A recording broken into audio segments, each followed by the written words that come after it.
ان کی مہک نے دل کے غنچے کھلا دیے ہیں، ان کی مہک نے دل کے غنچے کھلا دیے ہیں، جس راہ چل دیے ہیں کوچے بسا دیے ہیں۔ ایک دل ہمارا کیا ہے آزار اس کا کتنا، تم نے تو چلتے پھرتے مردے جلا دیے ہیں۔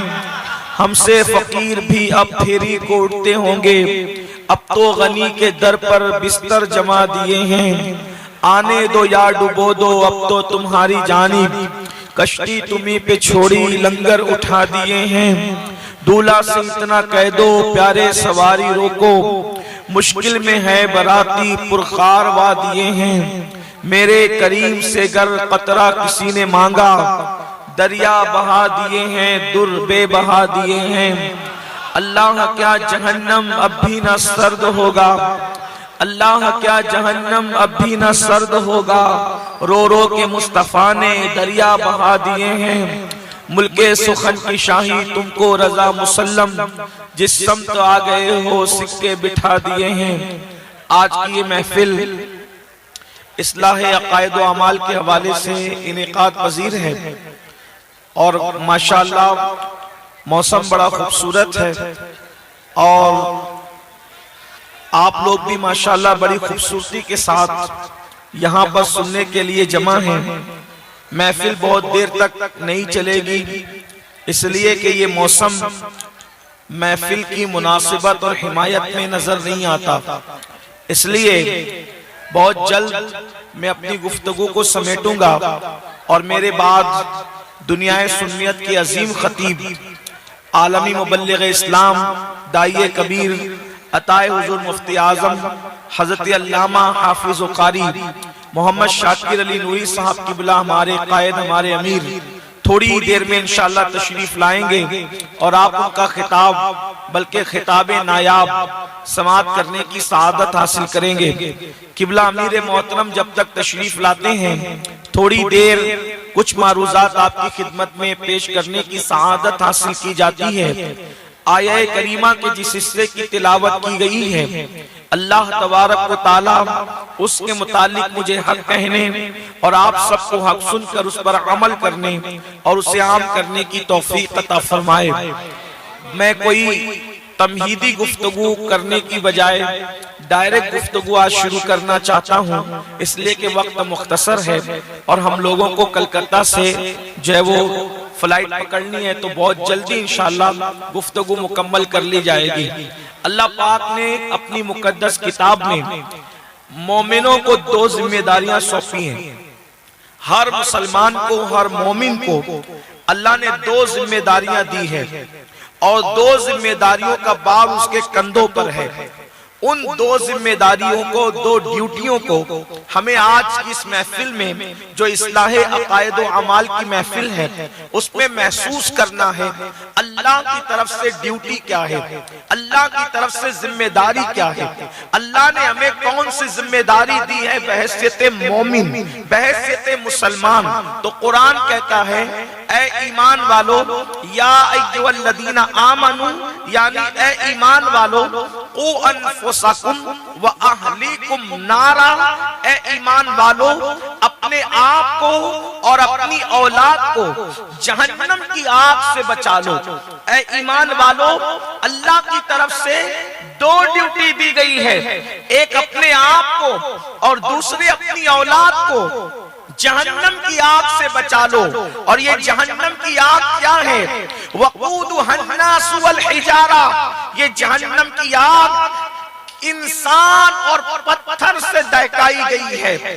انسان اور پتھر اس کا ایندھن ہے، انسان اور پتھر کے ذریعے سے یہ جلائی گئی ہے۔ میرے پیارے آقا صلی اللہ علیہ وآلہ وسلم کے پیارے دیوانوں، ذرا توجہ فرمائیں، اللہ نے خود بھی جہنم سے بچنے کا حکم دیا اور اپنی اولاد کو جہنم سے بچانے کا حکم دیا۔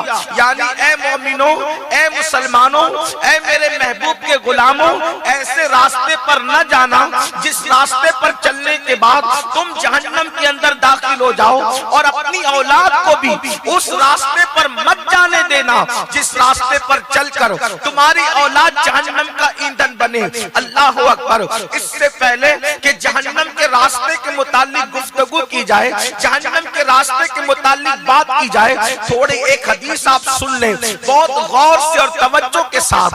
مائیں اور بہنیں موجود ہیں، میں ان کی بھی توجہ چاہتا ہوں۔ اللہ اکبر۔ اللہ رب العزت نے جب حضرت سیدنا آدم علیہ السلام کو زمین پر اتارا، حضرت آدم علیہ السلام کی توبہ قبول فرمائی، تو آدم علیہ السلام کی توبہ کی قبولیت کے بعد اللہ رب العزت نے حضرت جبریل سے فرمایا، جبریل جاؤ آدم کو کھانا پکانے کے لیے آگ لا کر کے دو۔ دنیا میں آگ تو تھی نہیں، دنیا کے اندر آگ نہیں تھی، حضرت آدم علیہ السلام کو پہلی مرتبہ کھانا پکانا تھا۔ یہ جو ساری بکواس ہے نا لوگوں کی کہ انسان پہلے بندر تھا، بندر سے ترقی کرتے کرتے انسان ہو گیا، پھر انسان ننگا پھرتا تھا، پھر انسان کچا گوشت کھاتا تھا، یہ سب جھوٹ ہے، فریب ہے، مکر ہے۔ انسان کوئی بندر نہیں تھا۔ اللہ اکبر۔ دنیا کا پہلا انسان سب سے خوبصورت مخلوق کی شکل میں، سب سے خوبصورت لباس کے اندر، لباس بشری میں زمین پر تشریف لائے۔ واللہ یہ انسانوں کو بندر سے تشبیہ دینے والے انسانیت کے گستاخ ہیں۔ انسان جو مسلمانوں کے نزدیک پہلا انسان ہے، انسان اتنا عظیم ہے کہ اللہ نے جنت میں اس کو دست قدرت سے پیدا کیا اور سارے فرشتوں کو اس کی آگے سجدہ کرنے کا حکم دیا۔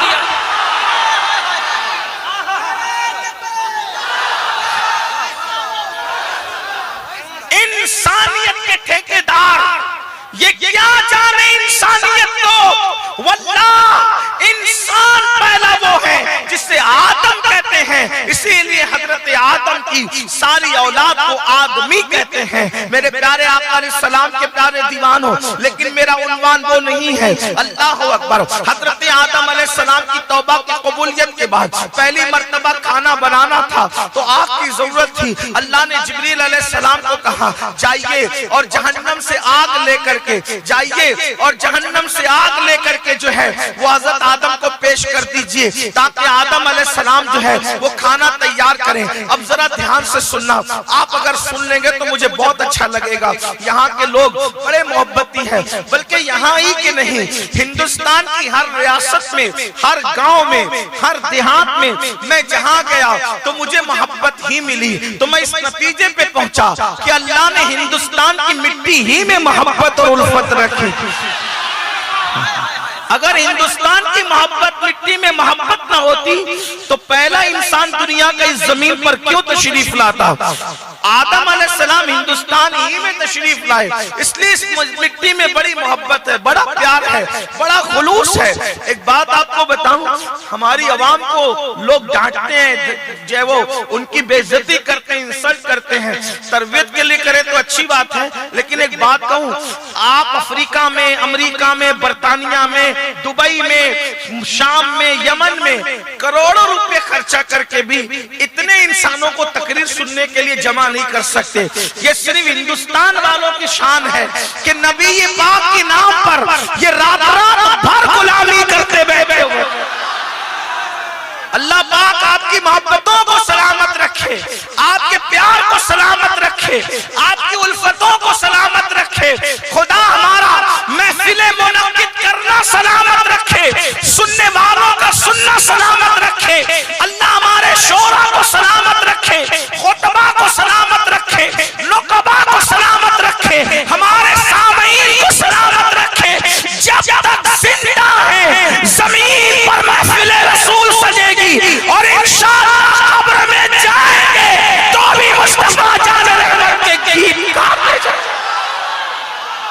میرے امام اسی لیے تو کہتے ہیں زمین و زمان تمہارے لیے، مکین و مکان تمہارے لیے، چنین و چنا تمہارے لیے، بنے دو جہاں تمہارے لیے۔ تہن میں زبان، تہن میں زبان، تہن میں زبان، بدل میں جان، ہم آئے یہاں اٹھے بھی وہاں۔ نعرہ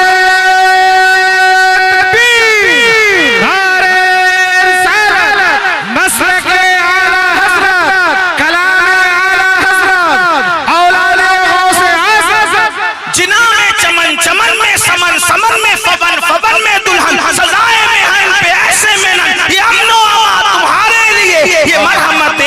کچی متیں نہ چھوڑی لتے نہ اپنی گتے، قصور کرے اور ان سے بھرے قصور جنا تمہارے لیے، اور سبا وہ چلے کہ پاک پھلے، وہ پھول کھلے کہ دنوں بھلے، لوا کے گلے سلام کھلے، ہماری زبان تمہارے لیے۔ سبحان اللہ سبحان اللہ۔ تمنا تو یہ ہے، تمنا تو یہ ہے کہ صرف زمین پہ ذکر رسول نہیں بلکہ قیامت کے دن مقام محمود پر جب میرے آقا ہوں گے تو ان کے جھنڈے کے نیچے بھی ہم سنیوں کو اللہ اپنے نبی کی تعریف کرنے کا موقع ذکر مصطفیٰ کا موقع عطا فرمائے۔ لیکن بات سنیں گے تو مجھے اچھا لگے گا، بہت محبت سے آپ سن رہے تھوڑا سنیں۔ اللہ پاک نے حضرت آدم علیہ السلام کی ضرورت کے مطابق حضرت جبریل سے فرمایا جبریل جاؤ اور جا کر کے میرے آدم کو آگ کا انتظام کر دو۔ مولا آگ کہاں سے لوں؟ اللہ نے فرمایا جہنم سے آگ لے لو، اس لیے کہ جہنم میں ہی صرف آگ تھی، آگ صرف اس وقت جہنم ہی میں تھی۔ آج تو پتھروں میں بھی آگ ہے، لوہے میں بھی آگ ہے، اور اس کے بعد لکڑیوں میں بھی آگ ہے۔ آگ آج ہر جگہ ہے۔ دنیا میں آگ آئی کہاں سے؟ تھوڑا اپنی معلومات میں اضافہ کریں میرے عوام بھائی، علماء کی معلومات میں تو اضافہ نہیں کر سکتا، صرف ان سے دعا لینا چاہتا ہوں۔ جہنم کے علاوہ کہیں آگ نہیں تھی پوری دنیا میں، تو اللہ نے حضرت جبریل سے فرمایا جبریل جہنم سے آگ لو اور آدم کو لے جا کر دے دو تاکہ وہ کھانا پکائیں۔ حضرت جبریل آئے اور جبریل علیہ السلام آئے تو حضرت مالک سے کہا، یہ مالک کون ہے؟ حضرت مالک جہنم کے داروغہ ہیں، یعنی جہنم کے جو وہ کلید بردار ہیں، جہنم کا نظام آپ کے ہاتھ میں ہے۔ حضرت سیدنا مالک، اس کو بھی آپ یاد کریں، یہ بھی آپ کو معلوم ہونا چاہیے کہ جہنم کے داروغہ کا نام کیا ہے؟ حضرت مالک علیہ السلام۔ اور جنت کے جو داروغہ ہیں وہ کون ہیں؟ جنت کے جو خازن ہیں وہ کون ہیں؟ وہ حضرت رضوان علیہ السلام ہے۔ اللہ اکبر۔ تو حضرت مالک سے حضرت جبریل نے کہا اے مالک، آدم کو کھانا پکانا ہے، اس لیے میں جہنم کی آگ دنیا میں لے کر جاؤں گا تاکہ آدم کھانا پکائیں۔ تو حضرت مالک نے کہا آپ جہنم کی آگ دنیا میں کیسے لے جائیں گے؟ کتنی لے جانا چاہتے ہیں؟ تو حضرت جبریل نے کہا ایک کھجور اتنی مجھے جہنم کی آگ دے دو تاکہ میں لے کے چلا جاؤں۔ اب ذرا توجہ سے سننا، بہت دھیان سے سننا، کوئی کہانی نہیں، قصہ نہیں۔ علامہ عثمان ابن حسن اپنی شورہ آفاق کتاب درۃ الناصحین کے اندر لکھتے ہیں، اور یہ حدیث پاک ہے، حضرت جبریل علیہ السلام نے حضرت مالک کو کہا کہ میں کھانا پکانے کے لیے آدم علیہ السلام کی ضرورت کے مطابق کھجور اتنی آگ جہنم سے دنیا میں لے جانا چاہتا ہوں۔ تو حضرت مالک نے فرمایا کہ آپ اگر کھجور اتنی آگ دنیا میں لے کر جائیں گے جہنم کی تو زمین بھی جل کر ختم ہو جائے گی اور آسمان بھی جل کر ختم ہو جائے گا، نہ زمین رہے گی نہ آسمان رہے گا۔ رکھیں گے کہاں اس کو؟ کھانا بنانے کے لیے جہنم سے آپ کھجور اتنی آگ لے کے جا رہے ہیں، زمین آسمان سب ختم ہو جائیں گے جبریل۔ تو حضرت جبریل نے کہا پھر کہ کیا میں آدھی لے کر کے جاؤں؟ تو حضرت جبریل نے کہا ٹھیک ہے، کھجور کے آدھی دے دو تاکہ میں دنیا میں لے جاؤں۔ تو حضرت مالک نے کہا قیامت تک آسمان سے قطرہ بارش نہیں برس سکے گی اگر آپ آدھی کھجور اتنی وہ جہنم کی آگ لے گئے۔ کہا پھر کہا کہ اب کیا کریں؟ تو کہا ذرہ برابر آگ دے دو۔ تو ایک ذرے کے مطابق آگ لی۔ اب دھیان سے سننا، حدیث پاک کا مفہوم ہے، ذرے برابر آگ لی اور آگ لینے کے بعد اس کو 70 مرتبہ رحمت کے پانی سے دھویا، یعنی وہ ذرے برابر جہنم کی آگ کو ڈائریکٹ لے کر نہیں آئے دنیا میں۔ بہت توجہ سے سننے کی ضرورت ہے۔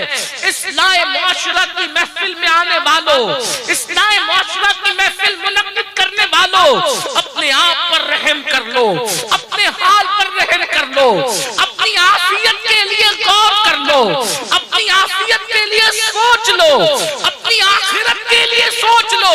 اللہ اکبر۔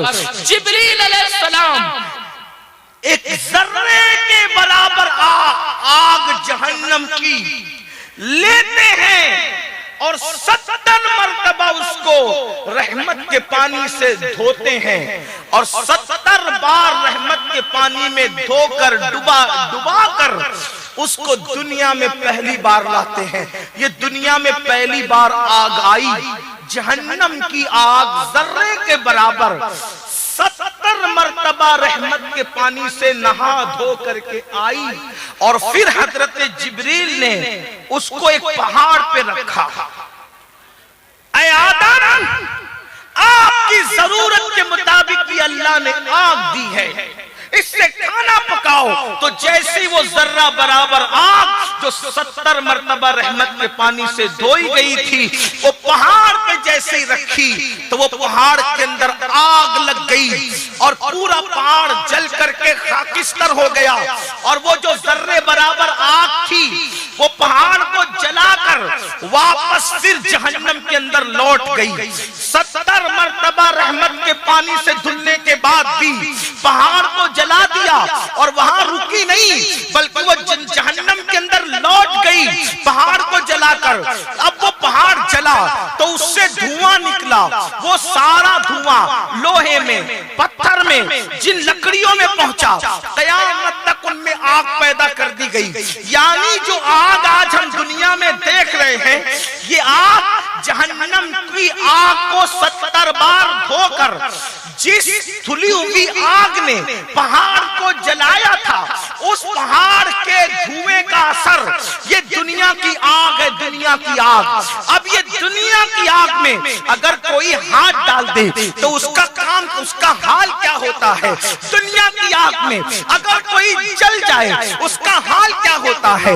دنیا کی آگ کا اگر کسی کو چٹکا لگ جائے اس کا حال کیا ہوتا ہے؟ اب جان چکے مسلمانوں، اب سمجھ گئے مسلمانوں، وہ دنیا کی آگ جو جہنم کی آگ کو ذرہ برابر نکال کر 70 بار رحمت کے پانی سے دھویا جائے اور پھر وہ آگ جس پہاڑ کو جلا دے اس پہاڑ کے دھوئے کی شکل میں یہ جو آگ ہے اس کی تپش کا یہ عالم ہے، اس کی حرارت کا یہ عالم ہے، تو پھر اس ذرے کا عالم کیا ہوگا جو 70 بار دھو کر آئی تھی. اور جب اس ذرے کا یہ عالم ہے ہم اندازہ نہیں کر سکتے تو جو وہ ذرہ بغیر دھلا ہوگا اس کا کیا حال ہوگا. اور جب ذرے کا یہ عالم ہے تو پوری جہنم کی آگ کا کیا عالم ہوگا. اب جہنم کی آگ کا اندازہ جب نہیں لگا سکتے تو سن لو ایک حدیث پاک حضرت کعب احبار رضی اللہ تعالیٰ عنہ ارشاد فرماتے ہیں کہ جب قیامت کے دن جہنم کو 70,000 لگامیں اس کے منہ میں ڈال کر اس کو کھینچ کر لایا جائے گا اور بیل کے ناک کے ایک سوراخ اتنا جہنم کو مشرق کی طرف کھولا جائے گا. اہل علم کی، اہل دانش کی، پڑھے لکھے بھائیوں کی توجہ، سمجھدار بہنوں کی توجہ، 70,000 لگامیں جہنم کے منہ میں ڈال کر قیامت میں لایا جائے گا. اور بیل کے ناک میں 2 سوراخ ہوتے ہیں تو ایک سوراخ بیل کی ناک کے ایک سوراخ اتنا مشرق کی طرف جہنم کو کھولیں گے تو مغرب میں جتنے انسان کھڑے ہوں گے کھلے گا مشرق میں جہنم کا دروازہ بیل کے ناک کے اتنا، ایک سوراخ کے اتنا. اور جو لوگ مغرب میں اس طرف کھڑے ہوں گے مخالف سمت میں ان پر جہنم کی آگ کا یہ اثر پڑے گا کہ ان کے سروں میں بھیجا ایسے کھولے گا جیسے چولہے پہ رکھی ہوئی ہانڈی کے اندر پانی کھولنے لگتا ہے. اور وہ بھیجا کھول کھول کر ناک کے ذریعے سے بہے گا، کان کے ذریعے سے بہے گا، منہ کے ذریعے سے اس کے پیروں پہ گرے گا. اب مجھے بتاؤ یہ بات کسی مولوی نے گڑی تو نہیں نا، یہ بات کسی سیاسی لیڈر نے تو نہیں بتائی نا. یہ کون بتا رہا ہے؟ یہ احادیث بتا رہی ہے، یہ فرامین بتا رہے ہیں. اب آپ سے پوچھتا ہوں اسی جہنم سے بچنے کا حکم اللہ فرما رہا ہے. اے میرے نبی کے ایمان والے غلاموں، اپنے آپ کو بھی جہنم سے بچاؤ، اپنی اولاد کو بھی جہنم کی آگ سے بچاؤ. اس لیے کہ اللہ جانتا ہے بندے تو کمزور ہے، تو جہنم کی آگ کو برداشت نہیں کر سکتا، تیرے اندر اتنی طاقت طاقت نہیں ہے کہ تو جہنم کی آگ کو برداشت کر سکے۔ میرے بھائیو، مئی کا مہینہ چل رہا ہے، اگر مئی کے مہینے میں لائٹ بند ہو جائے تو ہماری نیند اڑ جاتی ہے، ہمیں نیند نہیں آتی۔ سوچو تو صحیح، مئی کے مہینے کی گرمی جب ہم برداشت کرنے کی طاقت نہیں رکھتے تو جہنم کی آگ کی گرمی ہم کیسے برداشت کریں گے؟ اب آئیے، اللہ فرما رہا ہے بندو اس راستے نہ جانا جس راستے پہ چل کر تم جہنم کا ایندھن بنو، اپنی اولاد کو اس راستے مت جانے دینا جس راستے پہ چل کے تمہاری اولاد جہنم کا ایندھن بنے۔ لیکن بڑی معذرت کے ساتھ آج ہم خود بھی جہنم کے راستے پہ جا رہے ہیں، اپنی اولاد کو بھی جہنم کے راستے پہ جانے دے رہے ہیں۔ بتاؤ گناہ کرنے والوں وہ کون سا گناہ ہے جس کے اندر ہم مبتلا نہیں ہے؟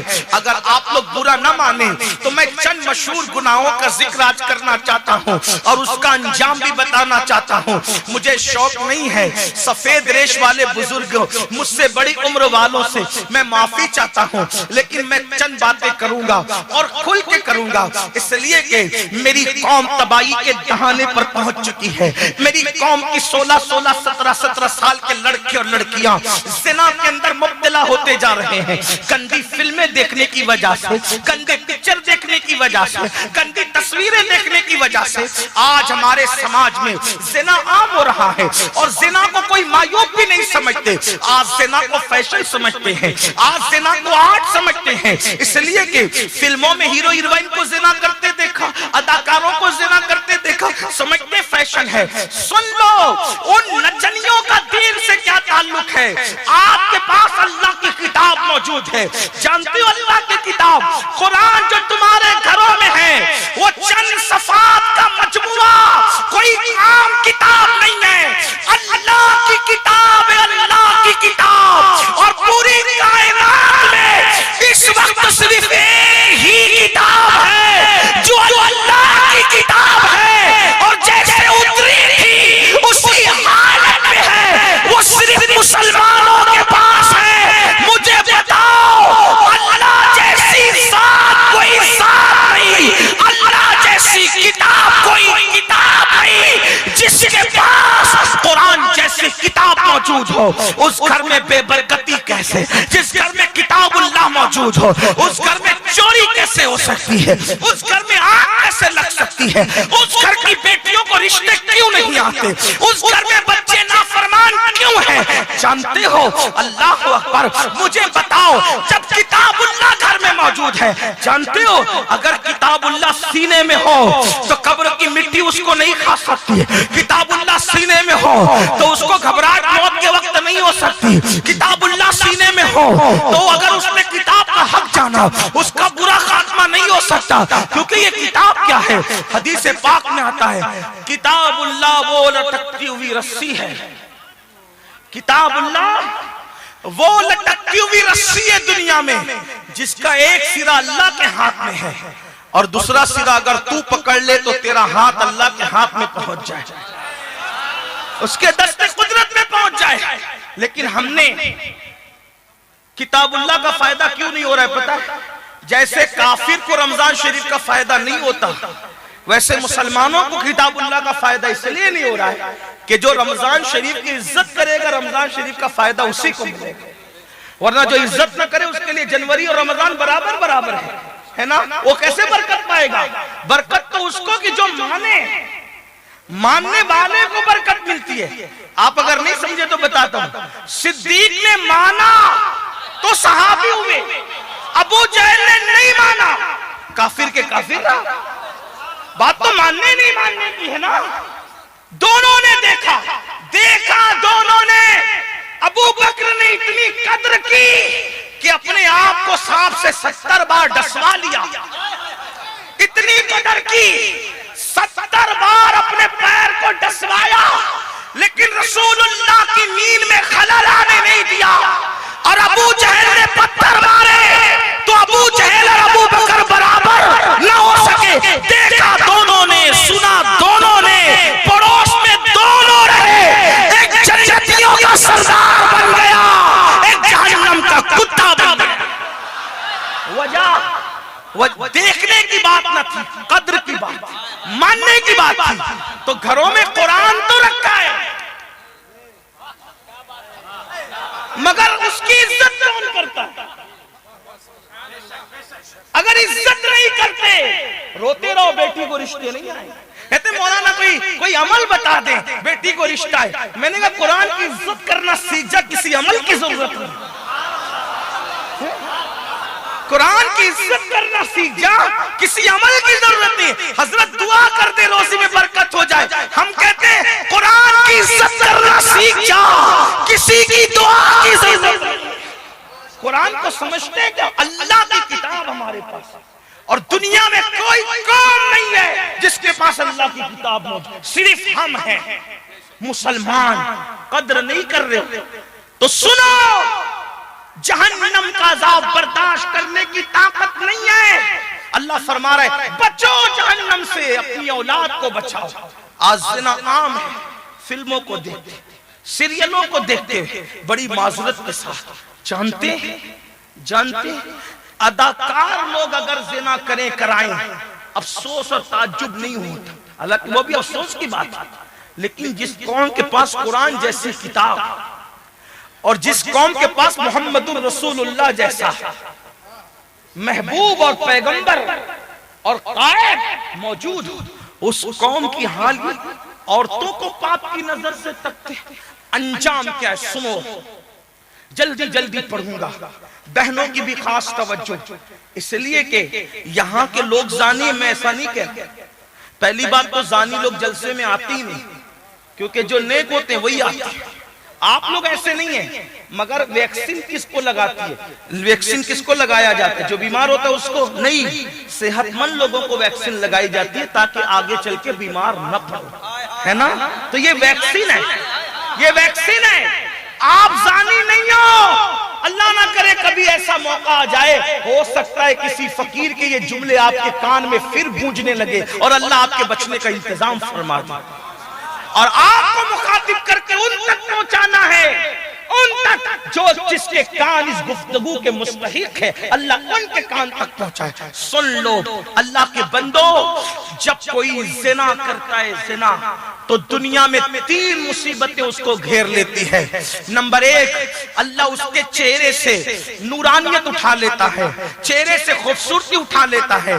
اللہ اکبر. مجھے حیرت ہے، آج کاسمیٹک آئٹم بہت مہنگے مل رہے ہیں اور بہت مہنگے بک بھی رہے ہیں اور بہت کثرت سے بک رہے ہیں. لاک ڈاؤن کے اندر مجھے بتایا ایک کاسمیٹک آئٹم کے سیلر نے کہ حضرت گیہوں چاول بکے نہ بکے مجھے پتا نہیں، لیکن میرا جتنا دھندا ہوا شاید کسی کا نہیں. یعنی کاسمیٹک آئٹم اس وقت بھی لوگ خرید رہے تھے جب لاک ڈاؤن تھا، گھر بیٹھے منگا رہے تھے. لوگوں کا حال یہ کیوں؟ فیس واش چہرے پہ لگائیں گے خوبصورت لگیں گے، اچھے صابن استعمال کریں گے خوبصورت لگیں گے، کریم ملیں گے خوبصورت لگیں گے. میں کہتا ہوں اگر ناجائز چیزیں اس میں نہیں ملی ہوئی ہے خوبصورت بننے کے لیے لگاؤ، میں کوئی منع نہیں کرتا، لیکن اتنا ضرور کہتا ہوں اگر زنا کرو گے اللہ خوبصورتی اٹھا لے گا. کتنا بھی قیمتی کریم مل لو، گھنٹے 2 گھنٹے سے زیادہ چمک نہیں رہے گی. جیسے پسینہ آیا آپ کا حسن دھل گیا، جیسے منہ دھلا آپ کا حسن ختم ہو گیا. یہی ہے نا، جیسے ہی دھوپ جمی ویسے ہی آپ کا حسن ختم ہو گیا. یاد رکھنا دنیا اس کا حسن نہیں لوٹا سکتی جس کا حسن اللہ چھین لے. مسلمانوں یاد رکھنا، اگر اللہ سے ڈر کر زنا سے بچو گے، توجہ کرنا، زنا کرو گے تو اللہ خوبصورتی چھین لے گا، چہرے پہ نحوست اور لعنت برسے گی. خوبصورت بننے والوں زنا سے توبہ کرو، زنا سے بچو. عورتوں مردوں کو پاپ کی نظر سے دیکھنے سے بچے، مرد عورتوں کو پاپ کی نظر سے دیکھنے سے بچے. کیا ہوگا؟ جب تک زندہ رہو گے تمہارے چہرے چمکیں گے، مرو گے جنازے میں بھی چہرہ چمکے گا، قبر میں جاؤ گے تو بھی چہرہ چمکے گا، میدان محشر میں اٹھو گے تو بھی چہرہ 14ویں رات کے چاند کی طرح چمکے گا. لوگ کہتے ہیں بڈھے ہونے کے بعد حسن چلا جاتا ہے. میں نے کہا ان بڈھوں کا جاتا ہے جو جوانی کے اندر پاپ کرتے ہیں، لیکن جو لوگ جوانی میں گناہ سے بچ کر متقی بنتے ہیں ان کے چہرے تو جنازے میں بھی ایسے جگمگاتے ہیں جیسے تازہ پھول کھلا ہو. بڑھاپے میں بھی ان کے چہرے چمکتے ہیں.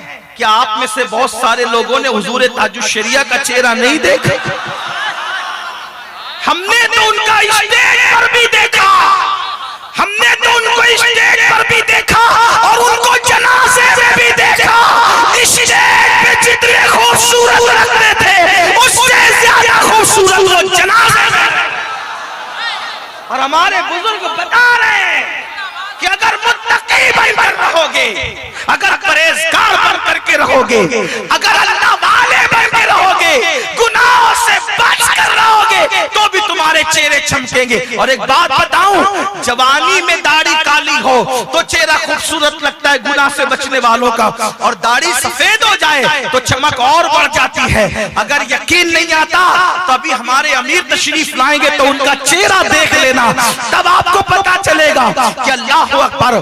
کاسمیٹک آئٹم سے خوبصورتی نہیں ہے، گناہوں سے بچنے کی بنیاد پہ. ایک بار میری بات پہ عمل کر کے دیکھ لینا تو پہلی نحوست زنا کرنے والوں کی خوبصورتی ختم ہوتی ہے. نمبر 2، اللہ ان کی روزی سے برکت اٹھا لیتا ہے. بڑی معذرت کے ساتھ آج تھوڑی سی دولت آتی ہے تو پاپ کے اڈے سوچتے ہیں، جرائم کے اڈے سوچتے ہیں، گناہوں کے اڈے سوچتے ہیں.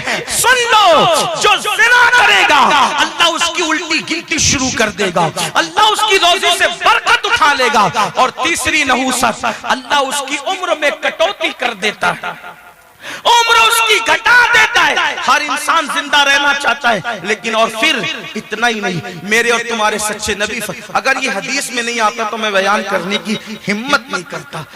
اپنے نبی، سچے نبی، غیب دا نبی فرماتے ہیں صلی اللہ علیہ وآلہ وسلم کہ جب زانیوں کو قیامت کے دن، کوئی کسی کو کچھ مت، کوئی کسی کو کچھ، سب اچھے سے سن رہے، کوئی مت بولو، کسی کو مت. یہ سب حضور کے عاشق، سب اچھے سے، بہت اچھے سے سن رہے ہیں. الحمدللہ. ایک بار سب آقا پر درود و سلام پڑھ لیں.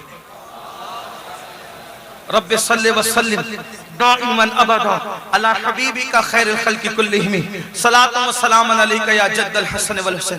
توجہ کر لیں بہنوں کی بھی، آپ کی بھی. اللہ کے رسول فرماتے ہیں، حدیث ہے، حدیث نہ ہوتی تو میں بیان کرنے کی ہمت نہیں کرتا. میری طبیعت میں بڑی حیا اللہ نے دی ہے، میں نجی محفل میں بھی جو ہے وہ بے حیا باتوں کو نہ پسند کرتا ہوں. میرے احباب اچھی طرح جو میرے ساتھ رات و دن اٹھتے بیٹھتے وہ جانتے ہیں کہ پہلی بات تو اللہ تعالیٰ نے اپنے محبوب کے صدقے بات ہی کم کرنے کی توفیق دی ہے. میں پورا سفر لوگوں کے ساتھ کر جاتا ہوں، لیکن اگر اجنبی لوگ ہوں تو میں خیریت کے سوا 2-4 باتیں بڑی کم کرتا ہوں. لیکن آپ سے کہتا ہوں، حضور کی حدیث ہے، دل کے درد کے طور پہ پہنچا رہا ہوں. اللہ کے رسول علیہ السلام فرماتے ہیں جب زانیوں کو قیامت کے دن لایا جائے گا تو ان کے دونوں ہاتھوں کو آگ کی زنجیر سے ان کی گردن سے باندھ دیا جائے گا. آگ کی، اور کون سی آگ؟ جہنم کی آگ کی زنجیر سے. فلمیں، گندی فلمیں دیکھ کر پاپ کرنے والے میرے جوان کہاں سے وہ طاقت تو لائے گا جب پہاڑ ذرہ برابر 70 بار دھلنے کے بعد بھی اس جہنم کی آگ کی تپش کا مقابلہ نہ کر سکا. میرے بھائی، تیرا اور میرا نازک جسم جو مچھر مکھی کا ڈنگ برداشت نہیں کر سکتا، پسو کاٹ لے تو اس کا ڈنگ برداشت نہیں کر سکتا. آج ایک قادری فقیر تیرے دروازے پر دستک دے رہا ہے، دل کے دروازے پر. گناہ کرنے والے اپنے نبی نے 1450 سال پہلے جہنم کے غیب کی خبریں کھول کر کے بیان کر دی تاکہ بچا لو اپنے آپ کو جہنم سے. مت بے باکی کرو، دنیا ہی سب کچھ نہیں ہے، دنیا کا آرام ہی سب کچھ نہیں ہے، دنیا کا عیش ہی سب کچھ نہیں ہے. یہ دنیا 2 دن کی ہے، یہ دنیا 2 دن کی ہے. اس دنیا میں کون رہا جو ہم رہیں گے؟ اس دنیا میں کس نے ہمیشہ عیش کیا جو ہم کریں گے؟ جنت بنانے والا شداد کہاں گیا؟ فرعون خدائی کا دعویٰ کرنے والا کہاں گیا؟ نمرود خدائی کا دعویٰ کرنے والا کہاں گیا؟ آدھے سے زیادہ دنیا 16 سال میں فتح کرنے والا سکندر کہاں گیا؟ اپنی جوانی پہ گھمنڈ کر کے اللہ کی نافرمانی نہ کر میرے بھائی، اپنے حسن پر غرور اور گھمنڈ کر کے میری بہنوں اللہ کے غضب کو چیلنج مت کرو۔ جوانی جانے کے لیے ہے، بڑھاپا آئے گا پھر کبھی نہیں جائے گا۔ میرے اور تمہارے سچے نبی فرما رہے ہیں، آقا فرما رہے ہیں، جب زانیوں کو قیامت کے دن لایا جائے گا تو ان کی گردن کو آگ کی زنجیروں سے، آگ کی چین سے ان کے ہاتھ اور گردن باندھ دیے جائیں گے۔ آقا فرماتے ہیں ایک ایک کڑی کا حال یہ ہوگا اس زنجیر کی، اگر پہاڑ پہ رکھ دی جائے تو پہاڑ جل کر ریزہ ریزہ ہو جائے۔ اسی پر بس نہیں بلکہ میرے آقا فرماتے ہیں ان کی شرمگاہ سے اتنی بدبو آئے گی کہ پورا میدان محشر اس بدبو سے پہچان لے گا کہ یہ زانی لوگ ہیں۔ تھوڑا سوچنا، میں اکثر منبر پہ دیکھتا ہوں شریف لوگوں کو اگر 4-5 گھنٹہ منبر پہ بیٹھ جائیں، نہ کھائیں نہ پیئیں تو منہ میں معدے کی ہلکی سی بدبو آتی ہے، تو لوگ جب ہم سے بات کرتے ہیں تو منہ پہ ہاتھ رکھ کے احتیاط سے بات کرتے ہیں کہ میری بدبو منہ کی اس کو نہ سنگائی دے، ورنہ میرے بارے میں لوگ کیا گمان کریں گے۔ بتاؤ جب معدے کی بدبو نہ کھانے کی وجہ سے اگر منہ کے ذریعے آئے تو انسان کتنا شرمندہ ہوتا ہے۔ جب زنا کی وجہ سے شرمگاہ کی بدبو اٹھے گی اور وہاں صرف پبلک نہیں ہوگی، انبیاء ہوں گے، صحابہ ہوں گے، اولیاء ہوں گے، غوث اعظم جن کا جشن منا رہے ہو، غوث پاک، غریب نواز، سارے اولین اور آخرین ہوں گے، اور صرف مخلوق نہیں بلکہ خالق بھی اللہ اکبر اپنی شان کے مطابق جلوگر ہوگا۔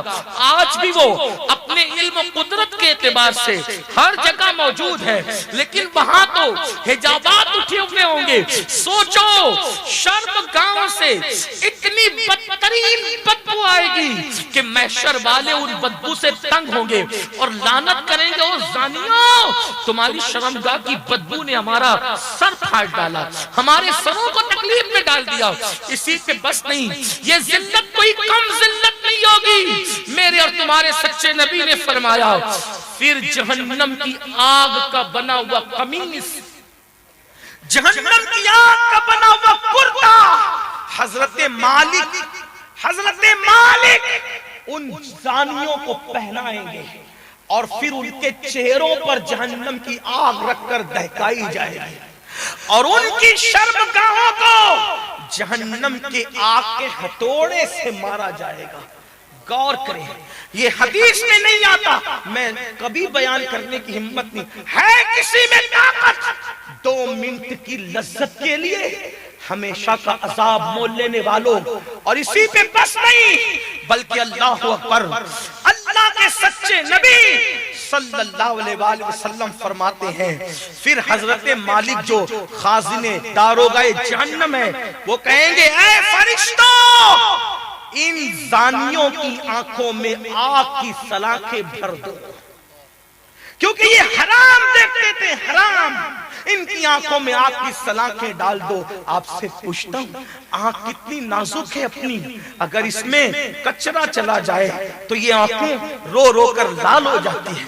اس آنکھ میں پیاز کے چھلکے کا، پیاز کاٹنے کے بعد جو چھوٹے چھوٹے ذرات پیاز کے دکھتے بھی نہیں، اگر وہ آنکھ میں چلے جائے تو آنکھیں آنسو بہا بہا کر لال ہو جاتی ہے۔ میرے بھائی سوچ تو صحیح، میری بہنوں سوچو تو صحیح، حرام دیکھنے والوں، زنا کی فلمیں دیکھ کر زانی بننے والوں سوچو تو صحیح۔ اللہ اللہ اللہ اکبر، میرے سچے نبی کا فرمان، صادق و مصدوق کا فرمان کہ جہنم کے اندر آگ کی سلاخیں ڈالی جائے گی، زانیوں کی آنکھ میں یہ کہہ کر کہ یہ حرام دیکھتے تھے، اس وقت جب ان کی آنکھوں میں آگ کی سلاخیں ڈالی جا رہی ہوگی، آگ کی سلاخیں ڈالی جا رہی ہوگی، وہ کہیں گے فرشتوں ہم پہ رحم کرو، فرشتوں اتنا عذاب نہ تو ہم پہ رحم کرو، ہم قابل رحم ہیں، ہم پہ رحم کرو۔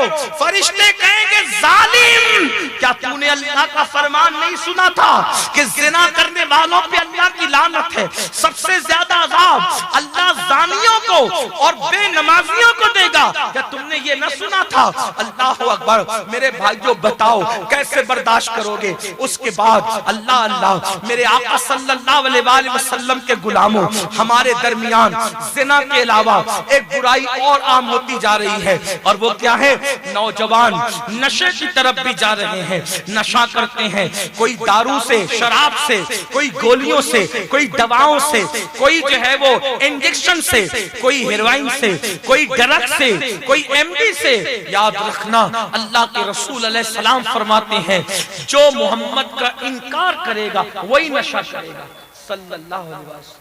آقا فرماتے ہیں جس نے نشہ کیا گویا اس نے مجھ محمد کا انکار کر دیا۔ نشہ کرنے والا اور بتوں کی عبادت کرنے والا دونوں برابر ہیں۔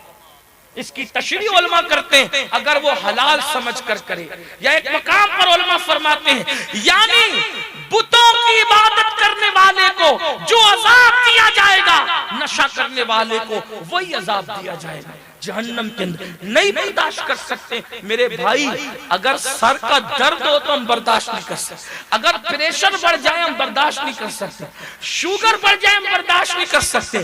سوچو تو صحیح، درد سر جب برداشت نہیں کر سکتے تو جہنم کی وہ آگ، جہنم کا وہ عذاب۔ حضرت بایزید بستامی روتے تھے، بہت روتے۔ کسی نے کہا اتنا کیوں روتے ہیں؟ فرمایا اللہ اگر مجھے حمام میں قید کرنے کا بھی عذاب دیتا تو بھی مجھے رونا تھا۔ اللہ نے مجھے حمام میں قید کرنے کی دھمکی نہیں دی عذاب کے حوالے سے، بلکہ اس نے کیا کہا؟ قُوا أَنفُسَكُمْ وَأَهْلِكُمْ نَارًا۔ جہنم کی آگ تیار ہے، دہک چکی ہے، جہنم کی آگ لگ چکی ہے۔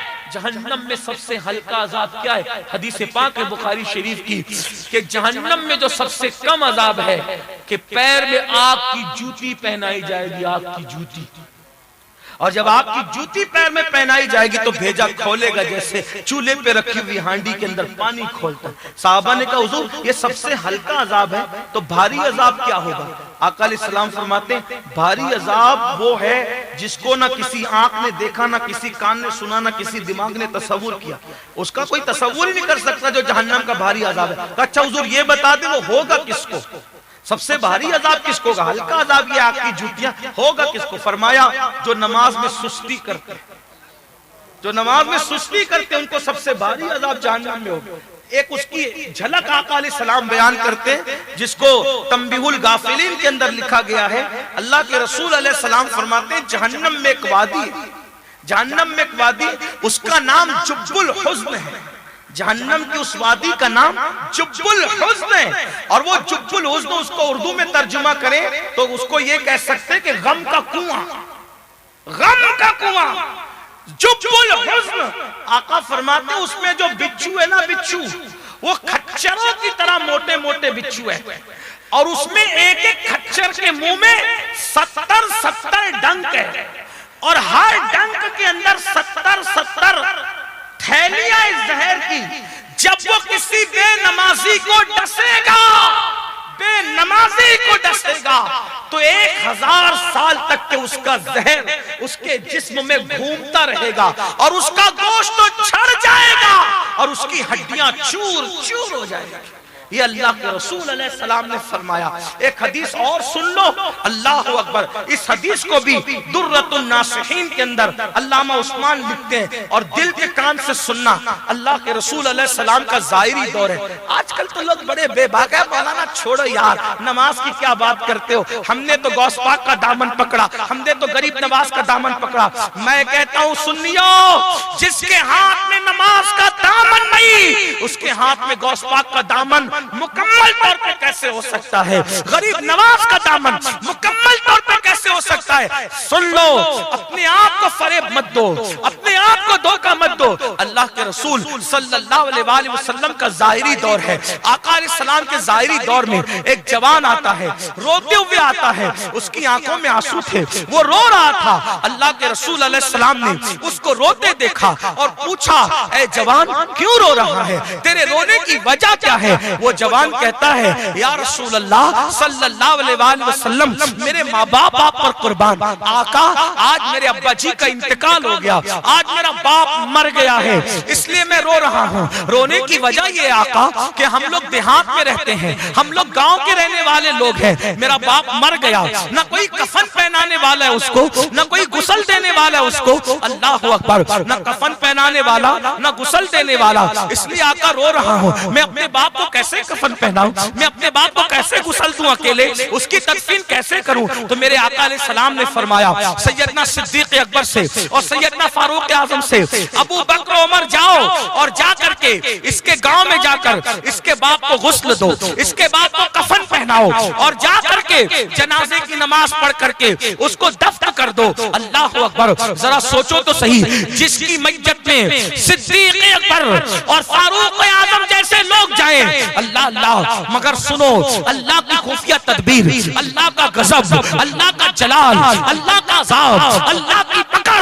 قرآن کہتا ہے ان بطش ربک لشدید, تیرے رب کی پکڑ بڑی سخت ہے. مسلمانوں, صرف گوشت و مچھلی کھا کر کے سچے مسلمان نہیں ہو سکتے, صرف نعرے لگا کر سچے مسلمان نہیں ہو سکتے, صرف سروں پر ٹوپیاں ایک دن میں آدھا گھنٹہ پہن کر سچے مسلمان نہیں ہو سکتے. سنو سنو, جب صدیق اکبر فاروق اعظم دونوں گئے اس کے باپ کی میت میں اور غسل کے لیے, جیسے اس کے منہ سے چادر ہٹائی تو دونوں نے کیا دیکھا؟ میں صرف نقل کر رہا ہوں, اس کے ذمہ دار علامہ عثمان ابن حسن ہے, انہوں نے اپنی کتاب میں لکھا, پرانی کتاب ہے, صدیوں پرانی کتاب ہے, آپ نیٹ پر جا کر سرچ کر سکتے ہیں. اللہ اکبر. مسلمانوں ذرا دل کے کان سے سننا, اپنے جوانوں سے چاہتا ہوں دل کے کانوں سے سننا, میرے بھائیوں میری بہنوں. جب یہ دونوں شیخین کریمین صدیق و فاروق دونوں پہنچے, جیسے اس کے چہرے سے کپڑا ہٹایا تو کیا دیکھا؟ میت کا چہرہ کالے سور کی طرح تھا,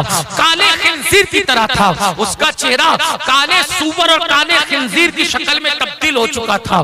دونوں روئے, بہت روئے, جلدی سے چہرے پہ کپڑا ڈال دیا. اللہ اکبر. مسلمانوں اللہ کی پناہ طلب کرو, معاذ اللہ کہہ کر اللہ سے دعا کرو, اللہ ہمیں محفوظ رکھے, اللہ ہماری حفاظت فرمائے. اللہ اکبر.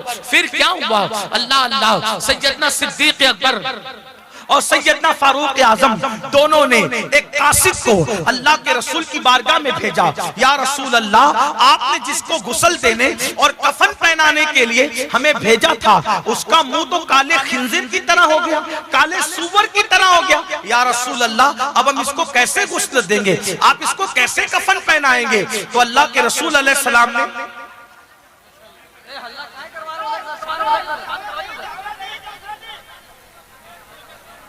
میں آپ کو کچھ نہیں کہوں گا میرے بھائی, لیکن اتنا ضرور کہوں گا کہ کچھ سن لیں, ہو سکتا ہے یہی لمحے نجات کے ہو جائے. ایک بار درود شریف پڑھ لیں. دیکھیں حضرت آئیں گے تو یہی تشریف لائیں گے نا, حضرت کی آمد یہی ہوگی انشاءاللہ. اللہ آپ کو سلامت رکھے, جنت عطا کرے, رحم فرمائے آپ سب پر. ایک بار سب مل کے اپنے آقا پہ درود و سلام پڑھ لو. اللہم صلی علی اللہ رب محمد صلی اللہ علیہ وسلم, نحن عباد محمد صلی اللہ علیہ وسلم, صلاۃ و سلام علیکہ.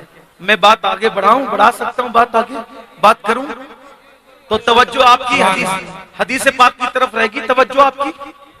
ایک بار پھر درود شریف پڑھے, سب مل کے پڑھیں, ایسے نہیں عاشقوں کی طرف پورا مجمع پڑھے درود شریف. اللہم صلی علی سیدنا و مولانا محمد معدن الجود والکرم وآلہ وصحبہ وبارک وسلم, صلاۃ و سلام علیکہ یا جد الحسن والحسین. صدیق اکبر اور فاروق اعظم نے ایک قاصد بھیجا. یا رسول اللہ, اس کا چہرہ سور کی طرح ہو, وہ بھی کالے خنزیر کی طرح ہو گیا, اب ہم اس کو کیسے غسل دیں, اس کو کیسے کفن پہنائیں؟ اللہ کے رسول نے جب یہ بات سنی, حضور خود تشریف لائے, اللہ کے رسول علیہ السلام خود تشریف لائے, اور آنے کے بعد جب اس گاؤں میں پہنچے تو اللہ کے رسول علیہ السلام نے چہرے سے کپڑا ہٹایا اور ہٹانے کے بعد جب دیکھا کہ اس کا منہ کالے سور کی طرح، کالے خنزیر کی طرح ہو گیا، حضور بھی بہت روئے اور روتے روتے ہاتھ اٹھائے اور دعا کی، اے اللہ اس کا جو بھی جرم ہو لیکن مولا اس کا چہرہ تو ٹھیک کر دے، انسانوں کی طرح کر دے، تاکہ اس کو غسل دیا جا سکے، اس کو کفن پہنایا جا سکے۔ اس کے بعد میرے آقا کا دعا کرنا تھا۔ ظاہر سی بات ہے ان کی دعا کی شان کیا ہے، عنایت کا جوڑا، اجابت کا صحرا، دلہن بن کے نکلی، دعائے محمد اجابت میں جھک کر گلے سے لگایا، بڑی ناز سے جب دعائے محمد میرے کریم آقا کی دعا ہوئی، اس کا چہرہ ٹھیک ٹھاک ہو گیا، اس کا چہرہ درست ہو گیا، اس کا چہرہ اچھا ہو گیا۔ اللہ اکبر، جلدی جلدی سے اس کو غسل دیا گیا، غسل دینے کے بعد اس کو کفن بھی پہنا دیا گیا۔ غسل اور کفن کے بعد جب اس کی نماز جنازہ پڑھ لی گئی تو نماز جنازہ کے بعد پھر دھیر سے کسی نے کہا، ارے اس کا چہرہ پہلے تو کالے سور کی طرح، کالے خنزیر کی طرح ہو گیا تھا، اور اب غسل اور کفن کے بعد نماز جنازہ کے بعد اب اس کا چہرہ دیکھ تو لو، کیونکہ حضور علیہ السلام نے دعا کی تھی تو حضور کی دعا کی برکت سے چہرہ اچھا ہو گیا تھا، اب ذرا اس کا چہرہ دیکھو تو ہے کیسا۔ جب لوگوں نے نماز جنازہ کے بعد اس کا چہرہ کھول کر کے دیکھا تو دوبارہ اس کا چہرہ کالے سور کی طرح تھا، کالے خنزیر کی طرح تھا، یعنی چہرہ پھر سور کی طرح ہو گیا تھا۔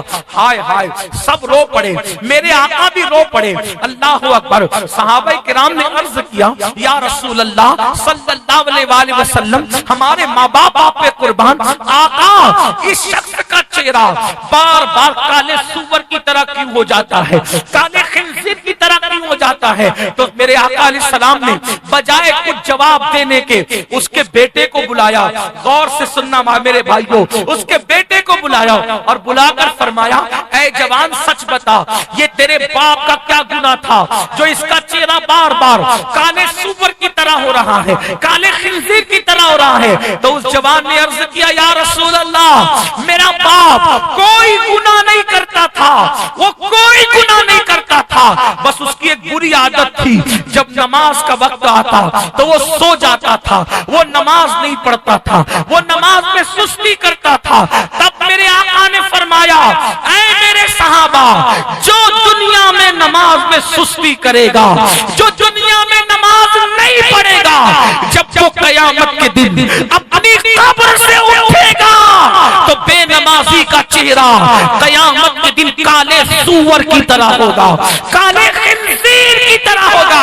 اب بتاؤ، میں پوچھنا چاہتا ہوں، جس کے کہنے پر اللہ کو ایک مانا ہے، جس کے کہنے پر قرآن کو اللہ کی کتاب مانا ہے، جس کے کہنے پر دین اسلام کو سچا مذہب مانا ہے، جس کے کہنے پر قیامت کو مانا، جس کے کہنے پر جنت و جہنم کو مانا، اب وہی رسول کا فرمان علامہ عثمان ابن حسن لکھ رہے ہیں کہ آقا نے فرمایا، جو بے نمازی ہے قیامت کے دن وہ سور کا، کالے سور کا منہ لے کر کے اٹھے گا۔